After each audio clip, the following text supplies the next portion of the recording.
안녕하세요. 오늘도 사연살롱을 찾아주셔서 감사합니다. 저는 올해로 결혼한 지 3년 차가 돼가는 아직은 신혼이라 생각하는 30대 여성입니다. 남편과는 꽉 찬 2년 연애했고요. 살짝 철이 없어 생각 없는 말로 저를 화나게 하는 인간이지만 사람은 착해서 데리고 살고 있어요. 저는 원래 사람은 고쳐 쓰는 거 아니라고 생각하는 사람인데 남편은 고치면서 살아보려고요. 사실 연애 때와 달라진 남편의 모습에 신혼 초 실망도 했었는데 그때 저희 시어머니의 진정한 모습을 보고 남편이 아닌 시어머니에게 반해 지금까지 잘 지내고 있습니다.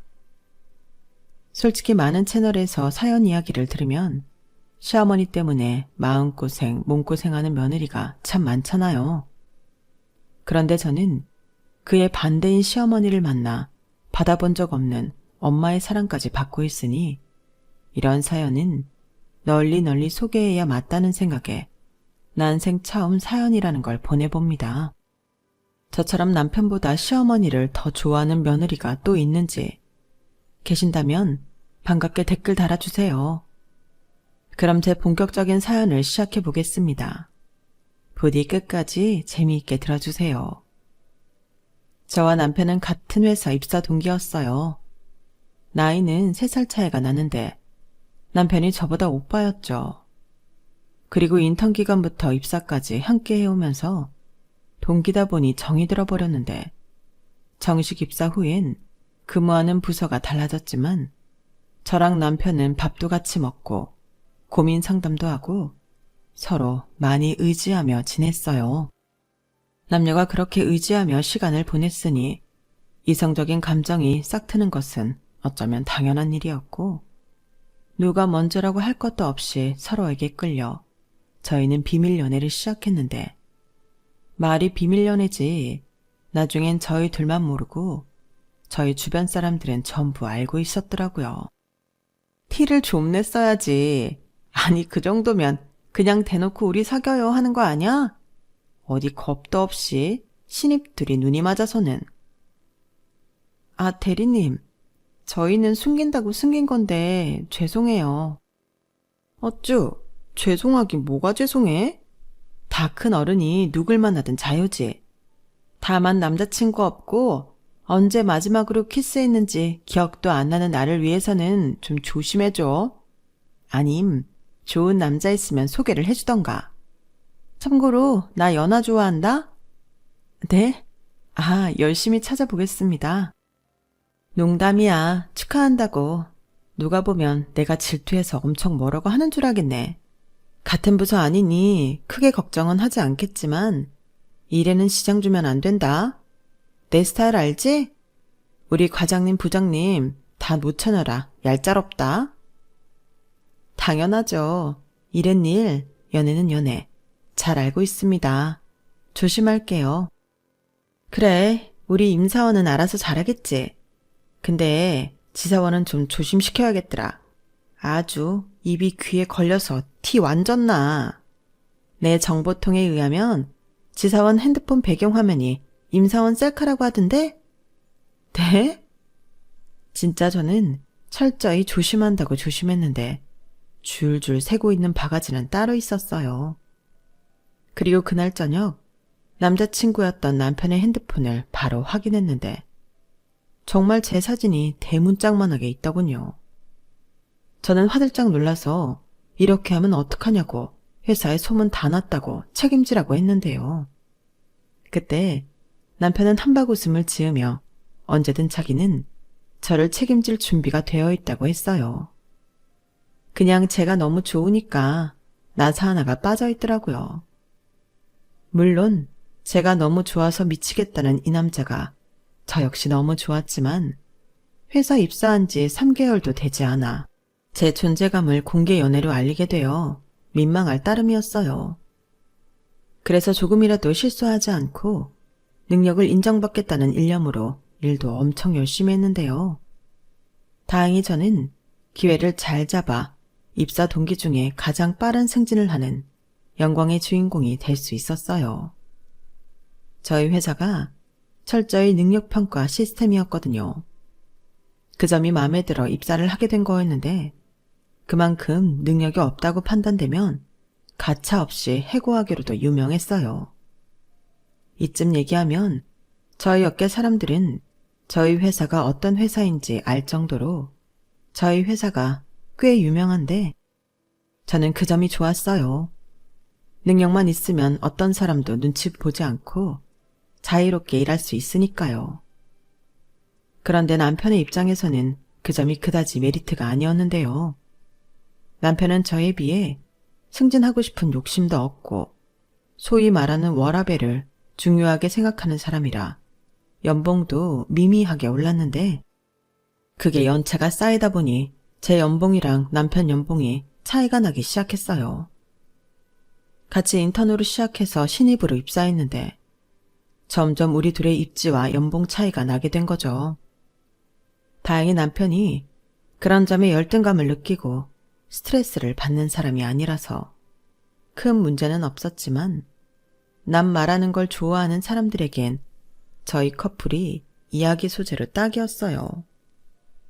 여자인 제가 욕심도 많고 기가 세서 남편 눈을 다 잡아먹어 승진을 못한다.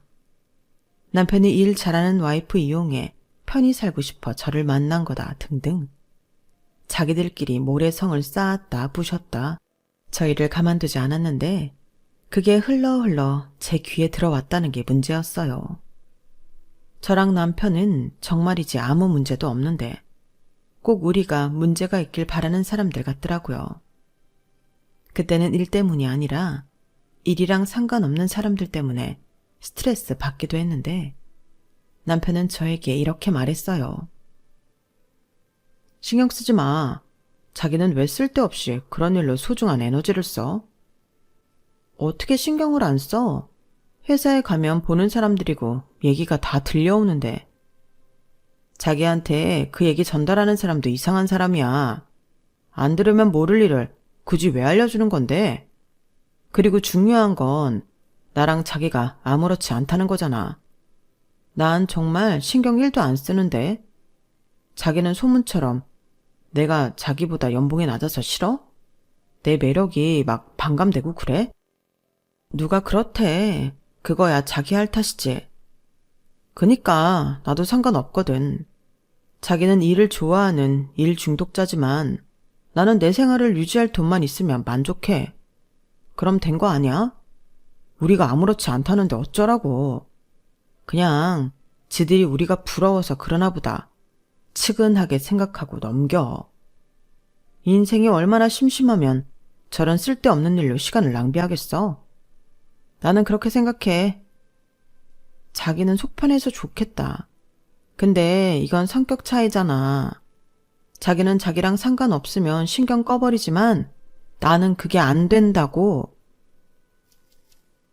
그럼 그런 생각이 들려고 할 때마다 이 오빠를 생각해. 그럼 다시 막 기분이 좋아지지 않나?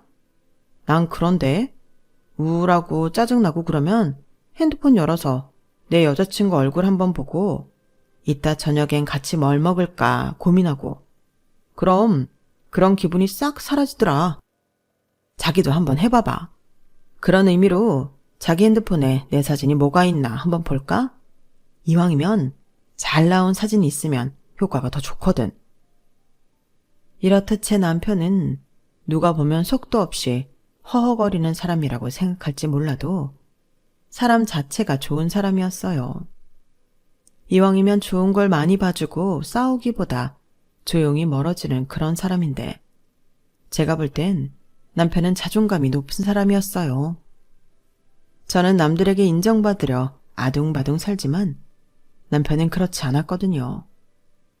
보이는 성공보다 보이지 않는 평화와 행복에 더 높은 가치를 두는 사람이었는데 그래서 제가 더 남편에게 반했고 좋아했어요.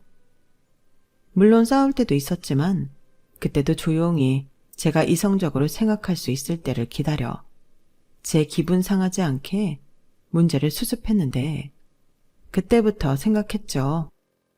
이런 사람이랑 결혼하면 나도 행복할 수 있을 것 같다고요. 그래서 연애를 마치고 결혼 이야기가 나왔을 때 주저하지 않고 결혼하기로 마음먹었는데 시댁에 처음 갔을 때 너무 많이 긴장한 탓에 위경련까지 왔던 저였지만 너무나도 따뜻한 시어머니의 환대에 얼었던 제가 사르르 녹고 말았어요. 그냥 사랑과 온기가 넘치는 가정이라는 게 이런 거구나 할 정도로 집안 분위기가 너무 좋았거든요. 참고로 저는 엄마가 고등학교 때 폐암으로 돌아가셨는데 4년 넘게 투병 생활을 하셔서 엄마의 정을 오랫동안 받지 못했거든요.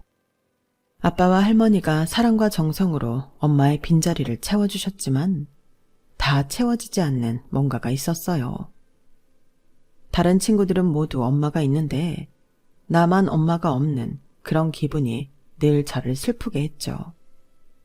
그래서인지 늘 가슴에 큰 구멍이 뚫려 있는 채로 사는 기분이었는데 시어머니를 보는 순간 친엄마도 아닌데 너무 좋았어요.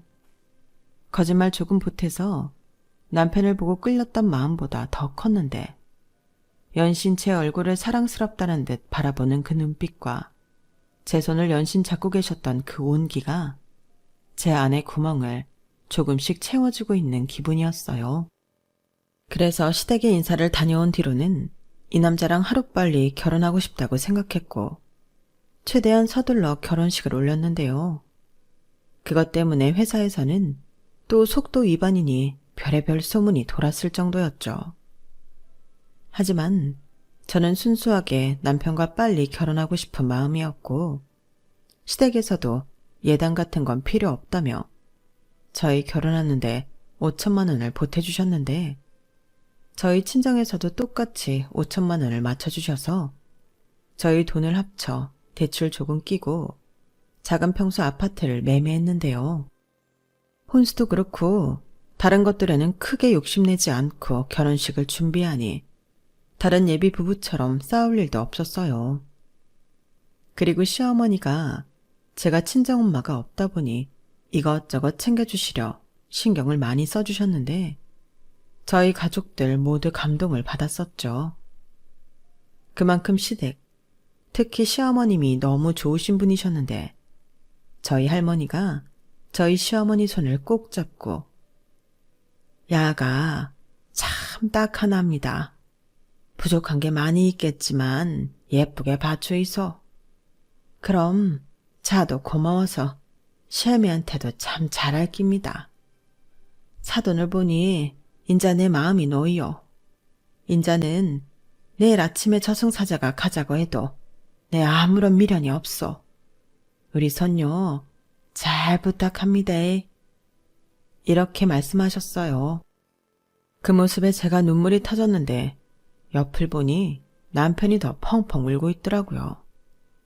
누가 보면 제가 아니라 남편이 저희 할머니 손주인 줄 알 정도였는데 그래서 저희 아빠도 하나뿐인 사위를 참 예뻐라 하셨어요. 그리고 시댁에도 남편이 외동이었는데 시어머님이 그렇게 딸을 갖고 싶었다고 하시더라고요. 하지만 건강이 좋지 않으셔서 남편을 낳고 자궁수술을 받으셨다고 했는데 그래서 늘 희망사항으로 딸 같은 며느리를 갖고 싶다고 매일 성당에 나가 기도를 드렸다고 했어요. 그러면서 저를 보고 당신의 기도가 이루어졌다며 저를 정말 딸처럼 챙겨주셨는데 만약에 시어머니 바람대로 딸을 낳아 시누이가 있었다면 제가 그 시누를 질투했을 것 같더라고요. 그렇게 제 결혼 생활은 처음부터 꽃길 그 자체였어요. 그리고 저는 시댁에 가는 걸 참 좋아하는 며느리였는데 남편은 불만이 많았지만 저는 오히려 볼 일 있으니 오지 말라고 하면 그게 좀 서운하더라고요. 어차피 남편이랑은 회사도 같아서 거의 매일 보니 주말에 데이트 욕심도 별로 없었는데 남편은 결혼 전부터 취미도 많고 하고 싶은 것도 많은 사람이라 자기 집에 가는 건데도 가기 싫다고 애처럼 떼를 쓰곤 했었어요. 그러면 시아버님이 그 새끼 두고 너만 와라. 누가 집 오고 싶어서 오라고 하는 줄 아나? 그냥 우리 세 얘기만 오고 오늘 입도 하나 줄었으니 우리 비싼 데 가서 맛있는 거 먹자. 아빠가 쏠게. 라며 저만 오라고 하셨는데 그렇게 3명이 외식을 할 때 제가 시부모님 딸인 줄 아는 사람들도 많았어요. 그럼 저희 시어머님이 활짝 웃으며 네, 우리 딸이에요. 우리 딸 예쁘게 생겼죠? 저 닮아서 그래요. 붕어빵 모녀라니까요. 라고 말했는데 저도 기분이 좋았어요. 그렇게 점점 제가 며느리인지 딸인지 경계도 모호해졌는데 저희 아빠 입장에서는 서운할 수도 있겠지만 그 가족의 일원으로 사는 게 정말 좋더라고요. 그렇다고 제가 친정에 소홀히 한 것도 아니었는데 저희 아빠는 사업을 하고 계셔서 바쁜 분이셨고 할머니도 굉장히 활동적이신 편이라 공사가 다 망하셨는데 몸에 좋은 거나 용돈 같은 건 늘 부족함 없이 드리는 편이었어요. 물론 그건 결혼 후에도 마찬가지였고요. 그러면 또 어떤 분들은 돈이면 다냐라고 하실 수도 있겠는데 저희 할머니가 늘 하시는 말이 있거든요. 그건 물질은 곧 사랑이다예요. 사람이 선물이든 돈이든 사랑하는 만큼 베푼다는 말이 있는데 저 역시 그 말에 동감이거든요. 그런데 그렇게 제 마음을 표현하는 것에 익숙해진 저에게 예상하지 못한 일이 벌어졌었는데 글쎄 제가 마음을 듬뿍 담아 준비해간 것들을 시댁에 갈 때면 시어머니한테 혼나고 빠꾸를 먹기 일쑤였어요. 왜 이런 걸 사오냐고. 그리고 네가 우리 용돈 안 줘도 우리 먹고 살 만큼 돈 있다고 돈 봉투도 받지 않으셨는데 처음엔 많이 당황했죠. 그런데 이내 시어머니는 너는 이런 거 사들고 오지 않아도 충분히 우리한테는 선물이야. 우리가 며느리 생기고 얼마나 행복하고 좋은데 이런 건 하나 필요 없어. 네가 와서 내가 해준 밥 맛있게 먹고 즐겁게 놀다 가면 그게 제일 좋은 선물이지. 라며 말씀하셨는데 저는 그 말을 이해하지 못했어요. 그리고 살림이 서툰 초보주부인 저를 위해 시어머니는 손수 제가 좋아하는 반찬과 남편이 좋아하는 반찬을 공평하게 만들어서 저희 집 냉장고를 채워주셨는데요. 제가 반찬값으로 조금 시어머니 계좌로 넣었더니 1분도 되지 않아 전화가 걸려왔어요. 야, 너는 내가 분명히 이런 거 하지 말라고 했는데? 너는 결혼 전에 니네 집에 가서 밥 먹으면 밥값도 내고 그랬어? 네? 아니, 그래도 반찬을 이렇게나 많이 받았는데 저도 뭔가 성의 표시는 해야죠. 너 진짜 엄마한테 혼나볼래? 나는 내 새끼들 밥 먹이는 것뿐인데 뭘 돈을 줘. 당장 다시 입금할 거니까 너 다시는 나한테 돈 보내지 마라. 누가 보면 내가 너한테 돈 받고 싶어서 반찬에다 주는 줄 알잖아. 그래도는 무슨 그래도야. 너 분명히 엄마가 경고했어. 그리고 좀 전에 야라고 한 건 쏘리다. 끊는다. 저는 불같이 화를 내는 시어머니 목소리를 듣고 솔직히 많이 당황했어요. 그리고 나중에 시어머니도 핸드폰에 찍힌 돈을 보고 많이 당황했다며 순간 화가 나서 내질렀다고 했는데 이런 격한 반응이 올 거라는 건 상상도 하지 못했어요. 그리고 남편은 자기 엄마가 누구한테 용돈을 받아본 적이 없어서 그런 것 같다며 자기한테 고마워라고 했는데요. 이건 또 무슨 말인가 싶어 남편한테 물었어요. 고마워하라고? 누구한테? 누구긴 나지. 내가 결혼 전에도 일괄적으로 우리 엄마한테 용돈을 안 줬기 때문에 우리 엄마는 아빠 말고 돈을 받아야 한다는 개념이 없어. 자기, 지난번에 우리 집에 갈 때도 백화점 상품권 빠꾸 먹었지? 이게 다 내가 밑작업을 잘해서 그런 거야. 그런 의미로 그 돈을 나한테 주는 게 어때? 자기는 어차피 그 돈 써서 없는 돈이었잖아. 뭐라고? 결국엔 그 돈 자기 달라고 하는 말이었네. 아니 뭐 필요한 사람이 쓰자는 소리지. 나는 왜 요즘 자꾸 용돈이 부족하지? 물가가 너무 올랐어. 웃기고 있네. 됐거든. 자기가 요즘 너무 헤프게 사는 거야. 지난번에 카드값도 그게 뭐야? 나는 50만 원도 안 나오는데 자기는 160만 원이나 나왔잖아. 골프채 사느냐고 그랬어. 요즘 나 골프 시작했잖아. 그것도 고르고 싼 거 산 거야. 아무튼 뭘 하든 자기 용돈에서 해결해. 카드 이렇게 쓰면 오바지. 한도 확 줄여버린다. 진짜 너무하네. 이래서 남자들이 결혼을 하면 가오가 떨어진다고 하는 거야. 우리 와이프는 화끈해서 안 그럴 줄 알았는데 이거 완전 실망이네. 누가 할 소리. 나는 자기가 이렇게 사치가 심한 줄 결혼 전에는 몰랐는걸? 아니, 이걸 어머님이 봐줬다고? 우리 엄마는 내가 얼마 쓰는지 몰랐지. 용돈도 안 주는데 내가 남는 게 돈밖에 더 있겠어? 근데 지금은 자기가 내 월급 통장 가지고 있잖아. 이건 독재야. 시끄러워. 우리도 얼른 돈 모아서 큰 집 가야지. 그래야 아이도 낳고 살 거 아냐. 자기 외동이라 외로웠다고 애기 최대한 많이 낳고 살고 싶다며. 나도 그래. 그야. 에이씨, 알았어. 저는 불만으로 가득한 남편한테 눈을 살짝 흘겨주고 그래도 기분을 풀어주려 좋아하는 음식 배달을 시켜줬어요. 저희 남편이 피자 킬러거든요. 그런데 저는 피자를 먹으면 잘 소화를 시키지 못해 잘 안 먹는데 그날 남편을 위해서 저녁으로 피자를 먹었어요. 냉장고엔 시어머니 사랑이 가득한 반찬이 많았지만 그날은 피자만한 게 없었죠. 그렇게 피맥으로 남편 기분을 풀어줬는데 그달 저희 친정에 용돈 보내는 날이 되었어요. 전에는 시어머님이 용돈이라면 질색을 하니 별 생각이 없었는데 회사에서 점심을 먹고 친한 선배랑 이야기를 하다 부모님 용돈에 대한 이야기가 나왔는데 뜻밖의 반응에 제가 놀랄 일이 있었어요. 저는 결혼 전에도 저희 할머니한테 50만 원씩 보내드렸거든요. 그리고 보너스가 나오는 달에는 50만 원을 더해 100만 원을 보내드렸는데 제가 아무 생각 없이 이야기를 주고받다 시어머니는 용돈을 싫어하셔서 안 보내드리고 저희 집에만 용돈을 보내고 있다고 말을 하니 선배가 놀란 얼굴로 말했어요. 그럼 자기는 지금까지 시댁에는 용돈 한 번 안 드린 거야? 네, 저희 어머니가 너무 싫어하셔서. 그럼 안 되지. 어머, 다혜씨 큰일 나겠다. 왜요? 제가 안 드리고 싶어서 그런 것도 아닌데. 그리고 싫다고 하시는데 방법이 없잖아요. 그래도 그게 아니지. 친정에 용돈을 보내려면 양가 똑같이 해야 뒷말이 없어. 시어머니가 다혜씨가 매달 친정에 돈 보내는 거 알아? 네? 그거야 굳이. 그치? 모르잖아. 이게 알고 있는 거랑 모르는 거랑은 완전히 기분이 다르거든.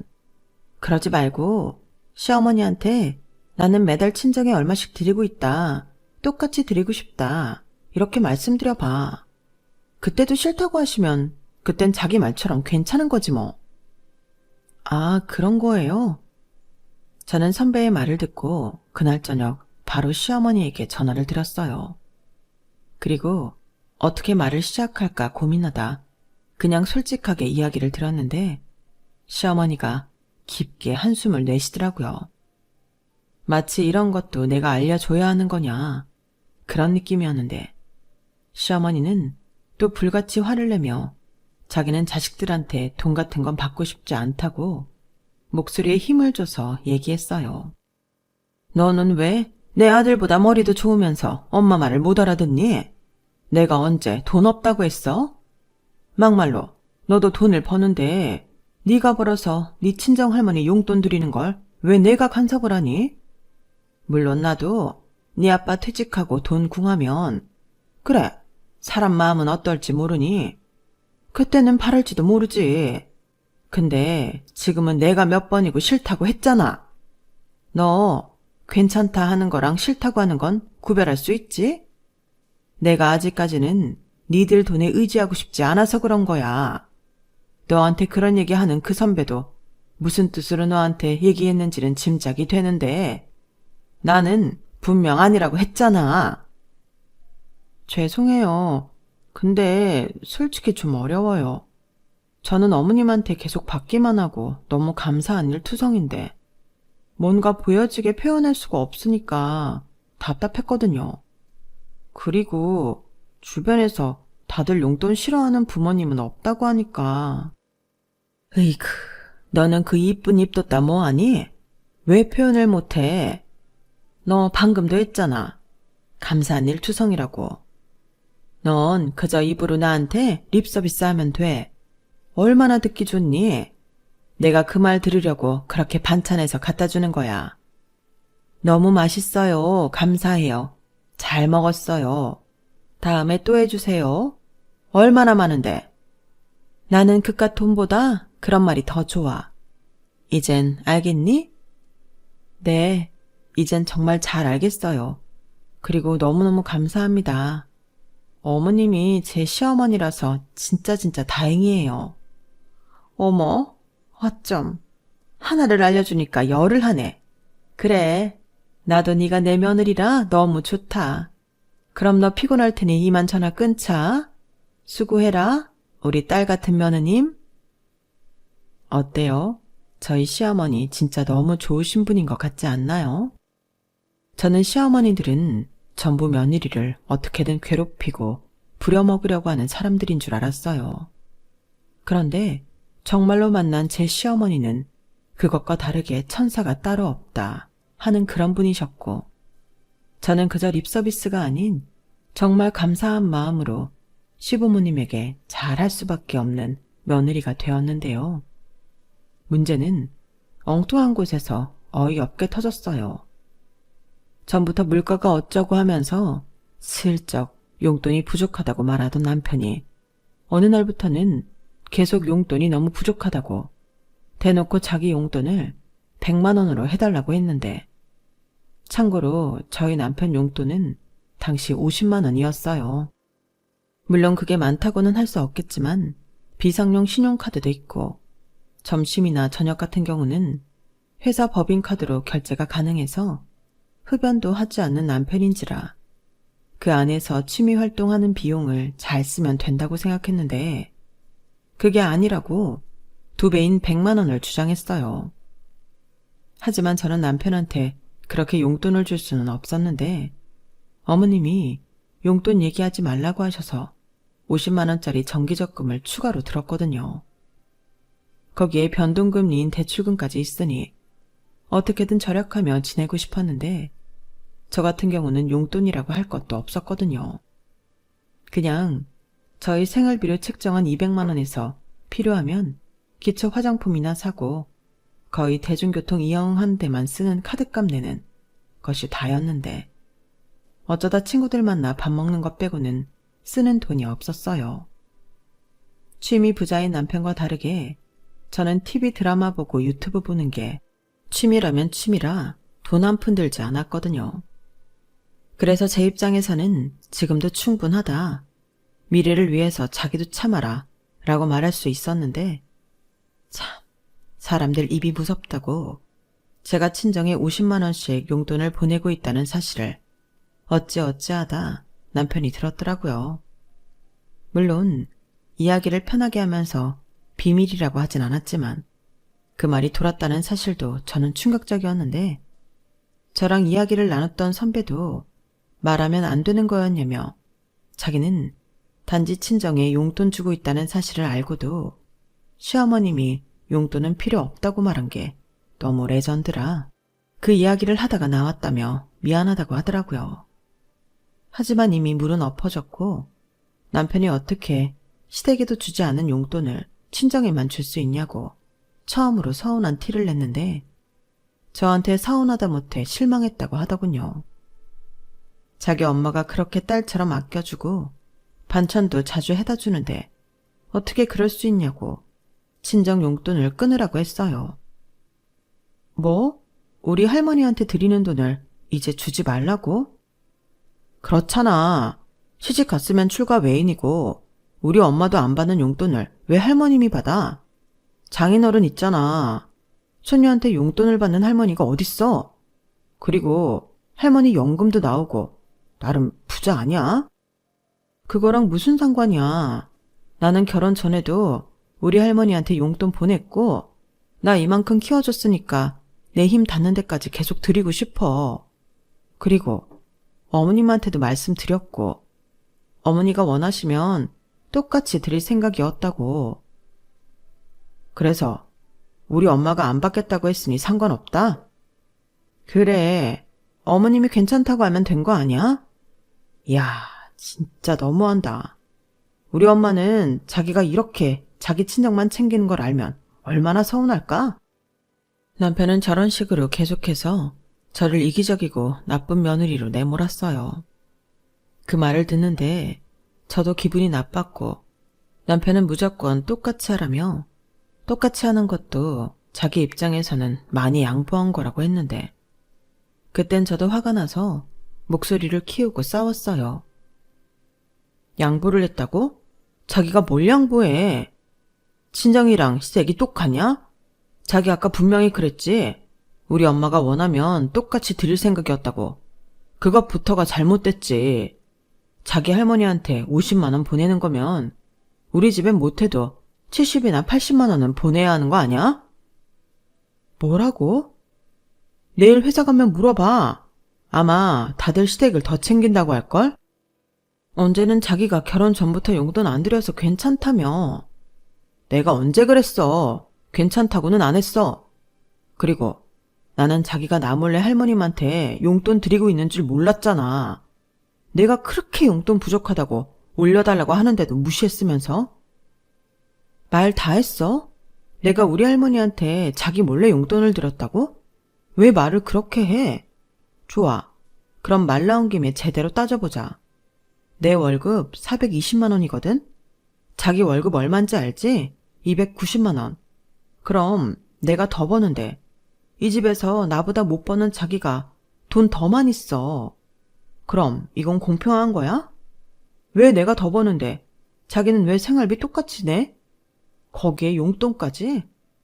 진짜 이거야말로 계산에 안 맞는 거 아니야? 뭔 계산이 그래. 부부 재산은 공동이지. 공동 같은 소리 하네.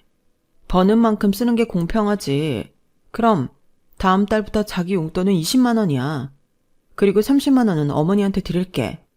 그리고 내가 더 버니까 내가 안 쓰는 용돈 우리 할머니 드린다고 생각하고, 나는 똑같이 50만 원 보낼 거니까 불만 있으면 돈을 더 벌어와. 야, 진짜 1억이야? 돈 좀 더 번다고 유세냐? 아님, 나더러 지금 자기보다 못 번다고 바가지 긁는 거야?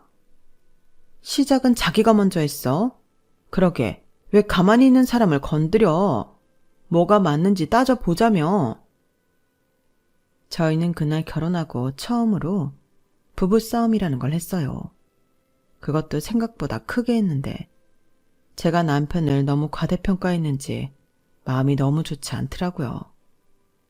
그리고 그 마음은 생각보다 오래 갔는데, 저도 남편한테 한 말이 있으니 시어머니가 또 뭐라고 하실 걸 알지만, 남편 보라고 남편한테 20만 원, 시어머니한테 30만 원을 그달 용돈으로 보냈어요.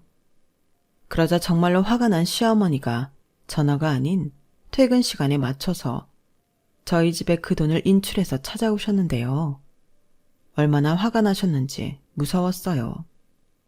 그때 하필이면 남편이 회식이 있다며 제가 먼저 퇴근했는데, 시어머님이 떡하고 기다리고 계실 줄은 꿈에도 몰랐죠. 야, 너 정말 도대체 왜 이러는 거야? 돈이 너무 많아서 막 주체가 안 되니? 그럴 거면 째째하게 30만 원 말고 300만 원을 줘라. 그럼 내가 받을게. 어머니, 그게 아니고요.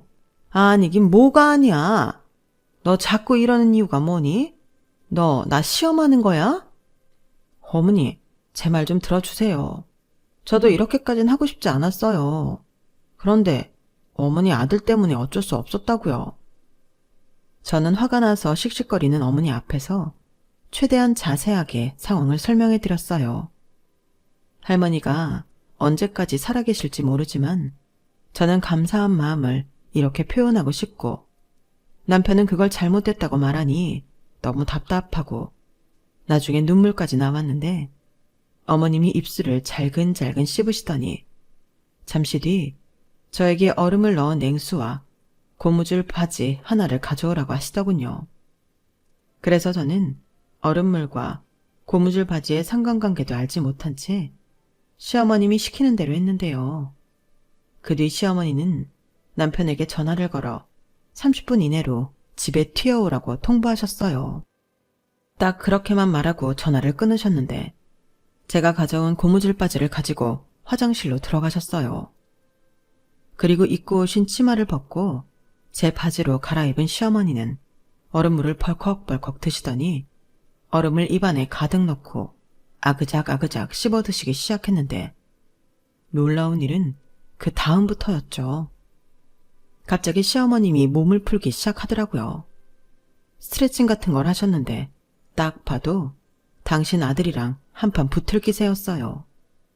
그리고 정말로 아슬아슬하게 30분을 맞춰 들어온 남편은 마음이 많이 급했는지 현관 비밀번호를 연거푸 틀리더니 겨우 문을 열었는데요. 그때였죠. 남편이 현관문을 열고 안으로 들어오려는 그 찰나에 시어머님이 재빠르게 남편을 발로 밀어버리셨어요. 저희 남편이 운동도 좋아해서 근육이 없지도 않은데 시어머니의 날라차기 한 방에 아파트 복도에서 붕 날아가 버리더라고요. 저는 그 모습에 너무 깜짝 놀랐는데 참고로 저희 시어머님 체격은 아주 왜소하십니다. 힘이라고는 하나도 없을 것 같은 마른 체형이셨는데 어디서 그런 괴력이 나오시는 건지 저도 덩달아 깜짝 놀랐어요. 그리고 자기 엄마 발길질에 나가 떨어진 남편은 술이 확 깼는지 놀란 토끼 눈을 했는데 남편이 토끼라면 저희 시어머니는 호랑이 같은 눈을 하고 계셨죠. 사실 여기까지도 입이 떡 벌어지도록 너무 놀랄 일이었는데 제가 놀랄 일은 여기서 끝이 아니었어요. 글쎄 시어머니 입에서는 차마 여기에 다 적을 수 없는 현란한 육두문자가 무슨 외국어처럼 흘러나왔는데요. 놀라움 그 자체였죠. 일단 내용을 추격하면 이런 거였어요. 너는 어릴 때부터 용돈 받아가면 쓰기 바빠서 어버이날 카네이션도 안 사다 주는 놈이었는데 어따 대고 자기를 팔아서 마누라 가슴에 비수를 꽂냐고.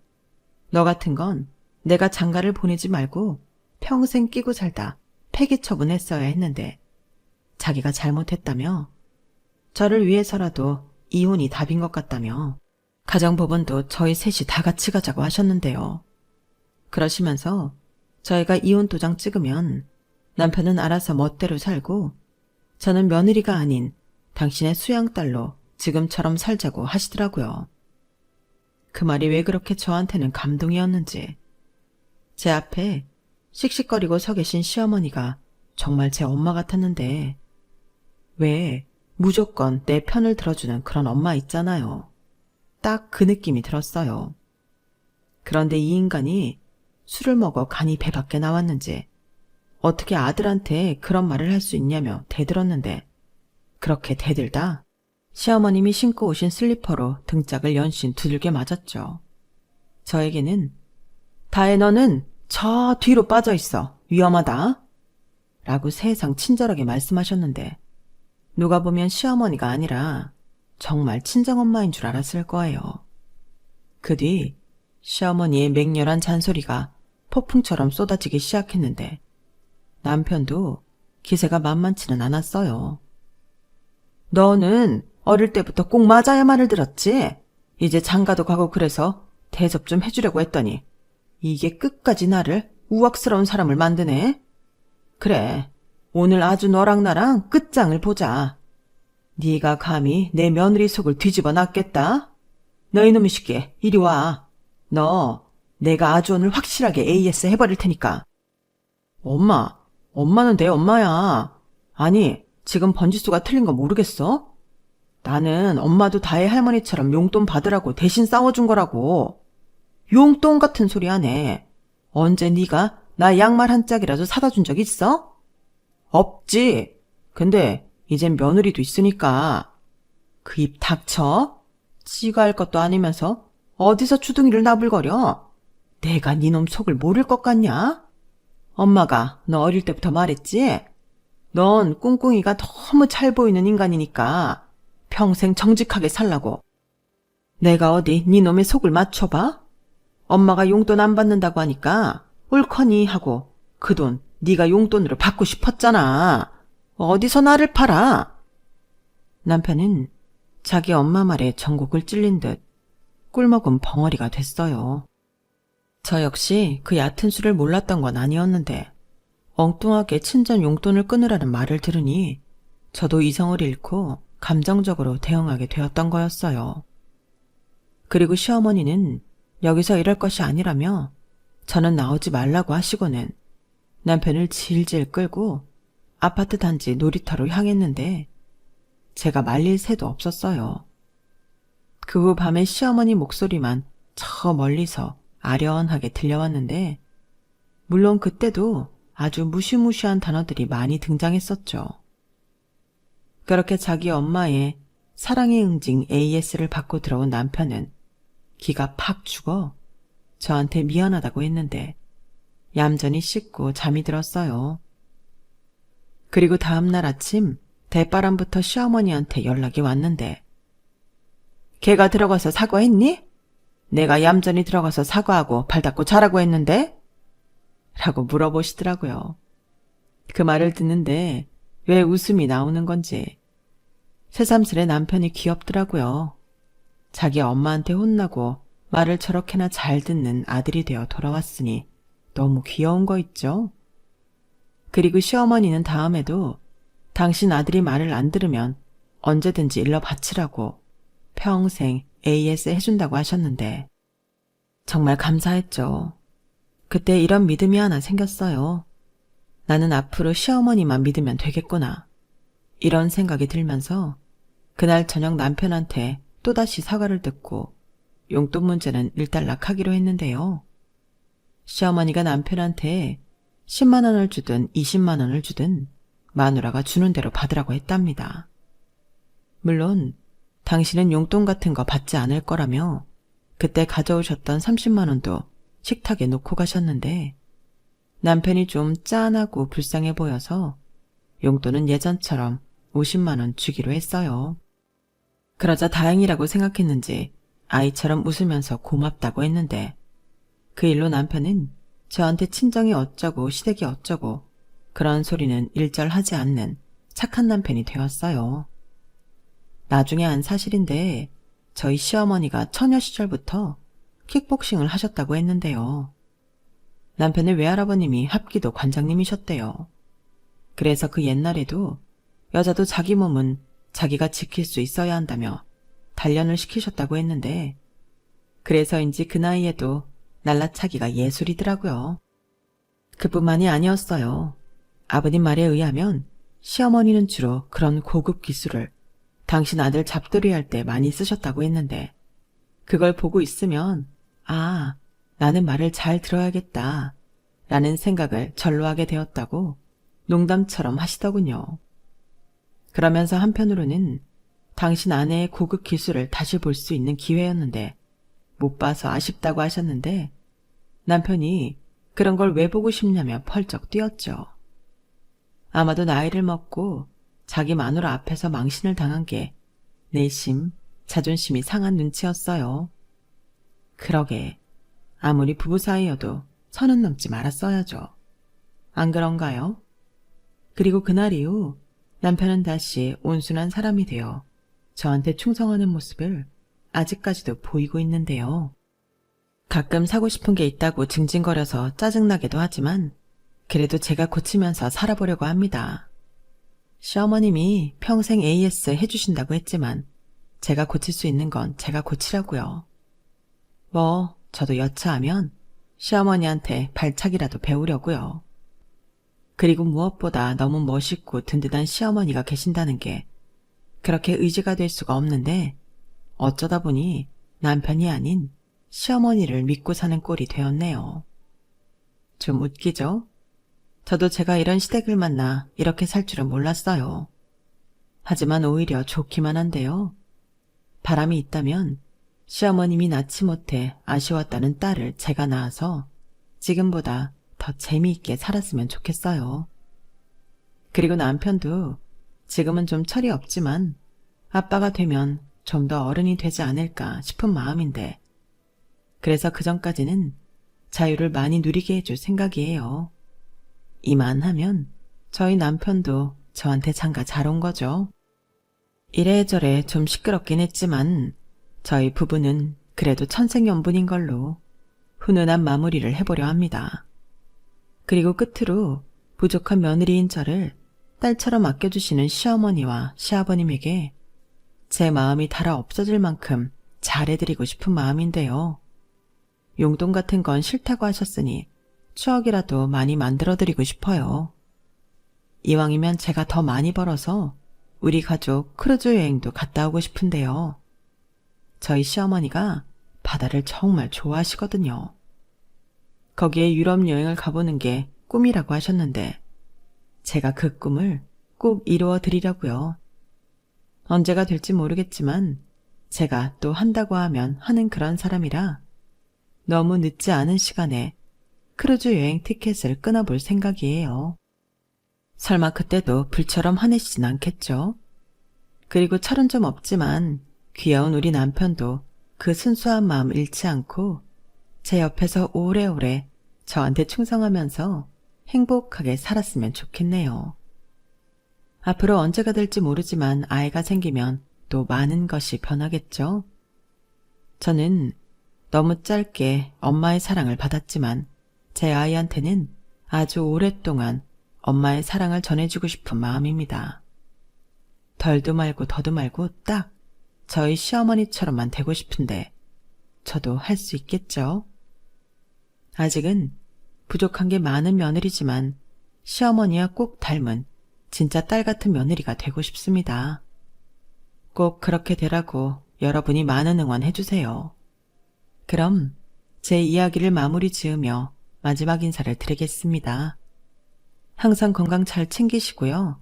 행복하고 즐거운 날들 되시길 바라며 지금까지 제 사연 들어주셔서 대단히 고맙습니다. 앞으로 더 행복하게 살고 재미있는 에피소드 있으면 또 사연 보낼게요. 그럼 그때까지 안녕히 계세요. 감사합니다. 여러분, 사연 댓글에 응원과 현명한 조언 부탁드려요. 좋아요와 구독은 저에게 큰 힘이 됩니다. 오늘도 좋은 일 가득하세요.